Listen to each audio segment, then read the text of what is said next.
वादळी पावसाचा तिरंगा ध्वजाला फटका. आणबाण शान असलेला तिरंगा फाटल्याचे आले निदर्शनास. डिजिटल अहिल्यानगरने वेधले प्रशासनाचे लक्ष.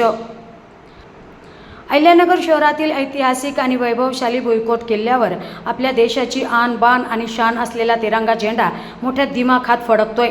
मात्र काल रात्री झालेल्या वादळी वाऱ्यासह मुसळधार पावसामुळे हा राष्ट्रध्वज फाटल्याचे आज निदर्शनास आले. राष्ट्रध्वज हा देशाच्या सन्मानाचे आणि अस्मितेचे प्रतीक मानले जाते. त्यामुळे तिरंगा फाटलेला किंवा खराब अवस्थेत फडकत ठेवणे हे भारतीय ध्वज संहितेच्या भावनेला धरून नसल्याचे नागरिकांचे म्हणणे आहे.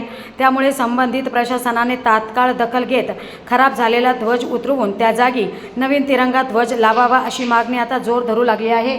भारतीय ध्वज संहितेनुसार फाटलेला, मळलेला किंवा खराब झालेला राष्ट्रध्वज सार्वजनिक ठिकाणी फडकवता येत नाही. अशा परिस्थितीत संबंधित ध्वज सन्मानपूर्वक उतरवून त्याची योग्य पद्धतीने विल्हेवाट लावणे आणि नवीन राष्ट्रध्वज फडकावणे आवश्यक असते. अहिल्यानगरकरांसाठी भुईकोट किल्ला हा ऐतिहासिक वारसा असून येथील तिरंगा शहराच्या अभिमानाचे प्रतीक मानले जाते. त्यामुळे प्रशासनाने याकडे गांभीर्याने लक्ष देत तातडीने नवीन राष्ट्रध्वज फडकवावा अशी भावना नागरिकांमधून व्यक्त केली जाते.